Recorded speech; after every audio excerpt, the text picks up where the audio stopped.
So hello friends, welcome back to my YouTube channel government job insiders. और आज हम बात करने वाले हैं यूको बैंक के बारे में, जिसकी जो एग्ज़ाम हुआ था उसका रिजल्ट डिक्लेयर हो चुका है। अब डीवी है, या आई थिंक 2 जनवरी 2025 को यूको बैंक के जो भी कैंडिडेट सिलेक्ट हुए हैं, शॉर्टलिस्ट हुए हैं, उनका डीवी है। और सबको मेल आ गया होगा आई थिंक, और एक दो कैंडिडेट ने मुझे मेल भी किया है। Thank you for your response. आप लोग इतना अच्छा रिस्पॉन्स करते हैं। जब भी मैं आपसे कहती हूँ कि आप मुझे मेल कर देते हो, आप मुझे मेल कर देते हो, उसके लिए I am really really grateful and thank you again. और कुछ बातें यहाँ पे मैं डिस्कस कर लेना चाहती हूँ कि सबसे पहले आप सिलेक्ट हुए हो तो उसके लिए कंग्रेचुलेशंस। एंड सेकंड थिंग, अब आपको डीवी के लिए जाना है तो डॉक्यूमेंट्स, तो वहाँ पे जो मेल आया है वहाँ पे सारे डॉक्यूमेंट्स ऑलरेडी मेंशन्ड है कि what are the documents required for the DV. DV आपको ऑफलाइन ही होगा, ऑनलाइन डीवी तो होगा नहीं। ठीक है, रिस्पेक्टिव प्लेस पर आपको जाना होगा। जैसे मैं आपको यहाँ पे दिखा दूँ, एक स्क्रीनशॉट है मेरे पास, यहाँ पर आप देख सकते हो। ये यूको बैंक की तरफ से मेल आया है कि सेकेंड ऑफ मतलब लाइक आपको रिपोर्ट करना है 2 जनवरी 2025 को 9:45 पे। ये आपकी प्लेस है, इस प्लेस पर आपको यहाँ पे रिपोर्ट करना है। ठीक है। और apart from these documents to be produce, जो डॉक्यूमेंट आपको पूरे प्रोड्यूस करने होंगे, instruction related to document submission and verification are mentioned in annexure 1। I think ये एनेक्शिया 1 आपको जो इनकी ऑफिशियल वेबसाइट है, जो पे आपने अप्लाई किया था अप्रेंटिस, उस पर ही आपको मिल जाएगा एनेक्शिया 1। आप उसको एक बार रीड कर लीजिएगा। फाइन। और दूसरा ये कि testimonial in support of your character, that is 2 character certificate issued by the principal head of the department of the college or university, last attendant gadget officer, bank officer और elected public representative। तो आपको character certificate चाहिए होगा, इनमें से किसी भी authority का उस पर सिग्नेचर होना चाहिए। फाइन। मेडिकल फिटनेस सर्टिफिकेट होना चाहिए। ठीक है, एक प्रैक्टिशनर से जो कि उसकी जो क्वालिफिकेशन है एटलीस्ट एमबीबीएस तो वो हो ही, और उससे ज़्यादा हो, कोई सर्जन वगैरह हो तो वो बेटर ऑप्शन रहता है। मेडिकल फिटनेस और कैरेक्टर सर्टिफिकेट्स का जो टेस्टिमोनियल, जो मतलब एक जो पैटर्न होता है, वो आप डाउनलोड भी कर सकते हो, ऑनलाइन भी आपको मिल जाएगा।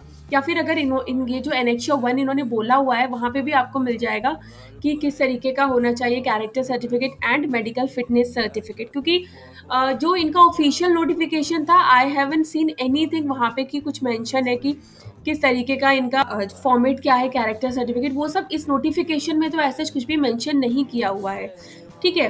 फाइन। और दूसरी चीज़ ये, तो यहाँ पर ये मैंने बता दिया, declaration in writing that there is no litigation or pending cases against जो एनी कोर्ट लॉ, मतलब आपके खिलाफ कोई केस वगैरह नहीं चल रहा है, तो इस तरीके की कोई चीज़ें ना हुई हो आपके साथ वो केस। तो please note that you will not reimbursed paid any journey, मतलब आपको कोई भी फेयर वगैरह नहीं दिया जाएगा। ये जो चार्जेस है, आप जा रहे हो आ रहे हो, ये सब कुछ आपको ही पे करना है। This letter will not be treated as confirmation of engagement और apprentice in the bank which is subject to fulfilling the eligibility criteria set for the post and the production. तो ये जो कॉल लेटर है, इससे ये कहीं नहीं हो जाता कि आप सिलेक्ट हो गए हो। अभी आपका जो है रिटर्न एग्जाम का वो आ गया है रिजल्ट, अब इसके बाद आपका डीवी होगा। जरूरत पड़ने पर आपका लैंग्वेज प्रोफिशिएंसी टेस्ट भी हो सकता है। आपसे जो भी आप जिस भी स्टेट से आपने अप्लाई किया है, वहाँ पे आपसे जो है पूछा जा सकता है कि आपको वो लैंग्वेज रीड राइट स्पीक करना आता है कि नहीं। एक कैंडिडेट का मैं मेंशन करना चाहूँगी, उनका क्वेश्चन था कि उनका रिजल्ट 1 जुलाई 2024 के बाद आया है। तो देखो यहाँ पे ये क्लियरली मेंशन्ड है एजुकेशनल क्वालिफिकेशन में कि आपका रिजल्ट ऑन बिफोर 1 जुलाई 2024 आ जाना चाहिए। अगर नहीं आएगा तो आपका कैंडिडेचर जो है आपका रिजेक्ट हो जाएगा। Graduate degree result must be declared on and before 1 जुलाई होना चाहिए। Candidate must produce marksheet, provisional degree हो या फिर degree certificate from the issued university institute, ये आपके पास होना चाहिए। तो जिनका भी 1 जुलाई 2024 के बाद आया है, उनका कैंडिडेचर यहाँ पे रिजेक्ट हो सकता है। मिनिमम एज, तो ये तो आप लोग जो सिलेक्ट हुए ऑब्वियसली वो इस एज में ही फॉल करते होंगे। ट्रेनिंग की ड्यूरेशन 1 ईयर की होगी। अप्रेंटिस में स्टाइफंड आपको 15,000 मिलेगा, जिसमें 10,500 on account of monthly basis, 4500 government share of stipend will be directly credit to the apprentice bank account. Test of local language यहाँ पे बोला गया है, the candidate applying for training seats for particular state, जहाँ पे हिंदी के और English के अलावा जैसे कहीं पे मलयाली, कहीं पे तेलुगु, कहीं पे कुछ और भाषा बोली जाती है, तो वहाँ पे आपसे थोड़ा लोकल लैंग्वेज का टेस्ट वहाँ पे हो सकता है। The test of local language or specified op language will be conducted as a part of selection process. It will be conducted during the process of document verification. Candidates who fail to qualify this test will not be engaged for the apprentice. तो आपको वो भाषा, आपको वो language आनी चाहिए। ऐसा ज़रूरी नहीं है कि आपने 10th और 12th में उसको स्टडी किया हो, उसको पढ़ा हो, that is not necessary, but you know कि how to read, how to write and how to speak that language. Training के जो आवर्स होंगे वो डेली 10 to 5 जनरली जो क्लरिकल स्टाफ होता है उसके अकॉर्डिंग ही यहाँ पे होंगे। तो यहाँ पर हमने काफ़ी सारी चीज़ें डिस्कस कर ली हैं। एजुकेशनल क्वालिफिकेशन, जिनका रिजल्ट 1 जुलाई 2024 के बाद आया है, उनका कैंडिडेचर रिजेक्ट हो सकता है। ट्रेनिंग की ड्यूरेशन 1 ईयर की होगी। 15,000 स्टाइफंड मिलेगा। Test of local language DV के साथ ही हो जाएगा, ठीक है। जहाँ पे कुछ जो स्पेसिफिक लैंग्वेजेस होती हैं, वो लैंग्वेजेस जैसे है ना, वो मैंने आपको बता दी, तमिल, तेलुगु, जहाँ पे ये होता है, तो वहाँ की वो लैंग्वेज आपको आती है कि नहीं आती।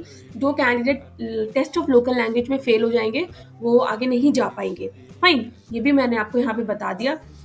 डॉक्यूमेंट्स तो आपको अपने सारे रखने ही हैं। डॉक्यूमेंट्स तो जो इंपॉर्टेंट होते हैं, वैसे सारे आपको डॉक्यूमेंट्स पता ही हैं। आपके पास अपना आधार कार्ड होना चाहिए, और जो एनेक्शिया 1 उसने बोला हुआ है, ऐसे एनेक्शिया 1 का कुछ भी यहाँ पर तो मेंशन नहीं है। फाइन, लेकिन इस पर आपको मिल जाएगा nats.education, जहाँ पे आपने एनरोल किया होगा। List of document needed to be enrolled at available on the nats portal under student register section. Please ensure all necessary document ready before you start the registration process.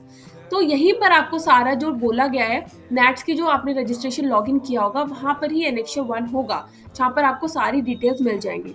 Fine, वैसे आपको जो important है, वैसे आप पता ही है, आपको अपना आधार कार्ड चाहिए, 10th 12th की ग्रेजुएशन की जो मार्कशीट्स है वो सारे चाहिए। रिजल्ट ऑन बिफोर 1 जुलाई से पहले आ जाना चाहिए। सर्टिफिकेट्स, कैरेक्टर सर्टिफिकेट चाहिए, 2 कैरेक्टर सर्टिफिकेट चाहिए। मेडिकल सर्टिफिकेट्स चाहिए।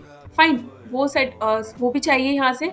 और आपके पास अगर SC ST का अगर आप SC ST में फॉल करते हो, OBC में फॉल करते हो, तो उसका सेंट्रल का सर्टिफिकेट होना चाहिए। एक्स सर्विसमैन हो तो डिस्चार्ज वगैरह की बुक होनी चाहिए। तो ये सारे डॉक्यूमेंट्स भी आपको वहाँ पे देखने को मिल जाएंगे, जो कि मुझे नहीं लगता कि इसमें यहाँ पे कहीं इसमें यहाँ पे कहीं बोला हुआ है। बस ये बोला हुआ है कि कास्ट वगैरह के सर्टिफिकेट्स आपको चाहिए, ठीक है। तो ये चीज़ जो है वो आपको इसकी ऑफिशियल, ये जो स्टूडेंट रजिस्टर आप करोगे ना, यहाँ पे आपको ये सारी चीज़ें, ये सारे स्क्रीनशॉट मैंने आपको दिखा दिए हैं। सो आई होप इसके कैनरा बैंक के बारे में, कैनरा बैंक के बारे में ज्वाइनिंग की बात अगर मैं करूँ, तो ज्वाइनिंग देखो अब जनवरी में ही होगी, बिकॉज अब तो हॉलीडेज का थोड़ा टाइम चल रहा है, न्यू ईयर भी आने वाला है, क्रिसमस वगैरह की वजह से थोड़ा सा जो लास्ट टाइम है वो ऑफ सा ही रहता है। जिनका 7 आई थिंक 4 दिसंबर का हुआ था, उनका तो ज्वाइनिंग आ चुका है, उनको उनकी ट्रेनिंग भी हो चुकी है। 2 या 23-24 को उनकी ऑनलाइन ट्रेनिंग थी, तो वो हो चुकी है। उनको काफ़ी लोगों को ज्वाइनिंग लेटर भी आ चुका है। किसी एक कैंडिडेट ने मुझे बताया था कि उनको ज्वाइनिंग का लेटर भी आ गया है। अब जिनका DV 24 को हुआ है, उनको भी जल्दी से कोई प्रॉब्लम नहीं है। उनका भी अगर DV सक्सेसफुल रहेगा तो उनका भी ज्वाइनिंग लेटर आ जाएगा, और जनवरी में ही ज्वाइनिंग होगी, और सबकी ज्वाइनिंग एक साथ ही होगी। फाइन, कैनरा बैंक में ज्वाइनिंग जो है वो सबको एक साथ ही मिलेगी। बाकी यूको बैंक की एक और आपको बता देती हूँ कि यहाँ पे क्या सेकंड मेरिट लिस्ट आएगी कि नहीं। तो देखो, सेकंड मेरिट लिस्ट के बारे में यहाँ पर एज सच तो आएगी, यहाँ पे एक वेट लिस्ट आएगी, लेकिन वो सिर्फ तभी उन्हीं लोगों को, अगर जैसे कि यहाँ पे जितने भी कैंडिडेट हैं, जितने की वैकेंसी थी, अगर वो फुल हो जाती है, तो वेट लिस्ट को अगले साल के लिए रखा जाएगा, ठीक है। तब वो वेट लिस्ट एज सच अभी नहीं निकाली जाएगी, वो नेक्स्ट ईयर वो वेट लिस्ट को कंसीडर करेंगे। लेकिन अगर जगह खाली रह जाती है, तब उस वेट लिस्ट के कैंडिडेट को कॉल किया जाएगा, अगर जरूरी होता है तो। Candidate will be released only once from this wait list against non joining subject to availability of the qualified candidate. अगर कोई कैंडिडेट छोड़ कर जाता है, ठीक है, कोई छोड़ रहा है, यानी कि कोई सिलेक्ट हुआ है पर वो नहीं जा रहा है, तो इस केस में वेट लिस्ट आएगी, ठीक है। वेट लिस्ट आएगी, उसमें से जो मेरिट कैंडिडेट्स होंगे उनको मेल किया जाएगा उस वैकेंसी को फिल करने के लिए। तो वेट लिस्ट आ सकती है, क्योंकि बहुत से कैंडिडेट्स फिल कर देते हैं, फिर सोचते हैं कि नहीं यार, I don't want to join this. तो ऐसे में वेट लिस्ट निकलती है, और वेट लिस्ट निकलेगी। तो आप लोग ज़्यादा टेंशन मत लीजिए, हमेशा थोड़ा सा ऑफिशियल वेबसाइट को जाकर एक बार विजिट ज़रूर कर लिया कीजिए, और किसी भी नोटिफिकेशन को खुद से भी एक बार ज़रूर पढ़ा कीजिए, क्योंकि हम जो वीडियोस बनाते हैं बहुत सारी चीज़ें उसमें मिस भी हो जाती है। तो अगर आप फॉर्म फिल करते हो, आपको एक एक चीज़ को जो है ढंग से पढ़ना है, बहुत इंपॉर्टेंट होता है। आई होप मेरी वीडियो से आपको कुछ ना कुछ सीखने को तो ज़रूर मिलता होगा, और ऐसी ही वीडियोस के लिए चैनल को like, share, subscribe and bell icon button को प्रेस करना नहीं भूलिएगा। तब तक के लिए नमस्ते।